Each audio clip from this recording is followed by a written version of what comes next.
محمد عبد الرزاق ayaa magaalada Muqdisho uga dhawaaqay in uu yahay musharax u taagan xilka madaxweyne ee Soomaaliya waatan mar kale kiin Cumar Makraan kulan ay iskugu yimaadeen magaalada Muqdisho mudanayaal ka tirsan baarlamaanka Soomaaliya siyaasiyiin odayaal dhaqan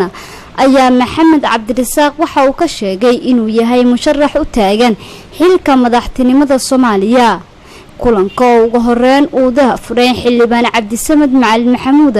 ayaa waxa uu sheegay in musharaxan u taagan xilka madaxtinimada Soomaaliya inuu yahay mid ka soo bixi kara waxyaabaha sida mudan oo aan xal yiraahdaa Maxamed lagu xusuusan karo waxa kamid ah shaqooyinka uu la shaqeeyay baarlamaanka Soomaaliya maanta dhisan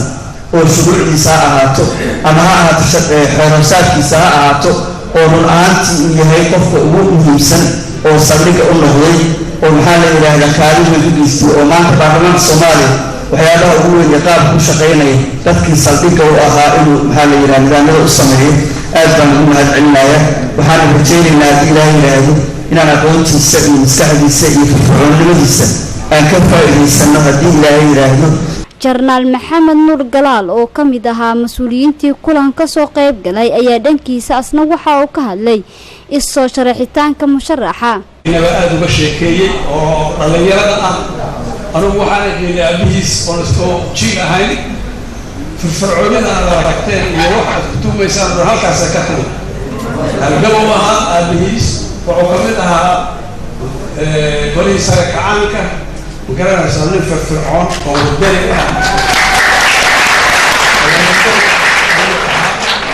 Maxamed Cabdi Rasaaq oo ah musharax u taagan xilka madaxtinimada Soomaaliya ayaa gabagabadii kulanka khudbad uu ka jeediyay waxa uu tilmaamay in dawladda hadii uu ku guuleysto in madaxweynuhu ka noqdo in dawladdiisa ay la imaan doonto isbedel buuxa dawladdu waxay xaqiijin doontaa inuu jiro jawi haweenku si firfircoon oo u dhiganta tan ragga ee siyaasadda waddanka uga qayb qaadan lahaayeen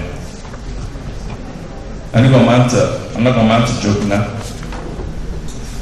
magaalada madaxdeena waxaan ku faraxsanahay inaan ku dhawaaqo musharaxnimadayda xilka madaxweynaha Jamhuuriyadda Federaalka Soomaaliya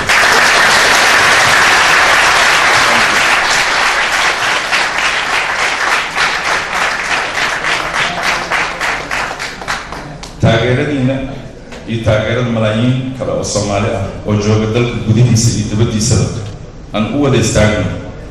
inaynu ka badalno waddankeena mid lagu yaqaan saboolnimo colaad oo aan u bedelno waddankii ugu isbedelka weynaa dunida oo ah mid ku kabtay ama ka soo kabtay burbur barina noqday mid nabad iyo barwaaqo kiin Cumar Makraan Somali Cable Muqdisho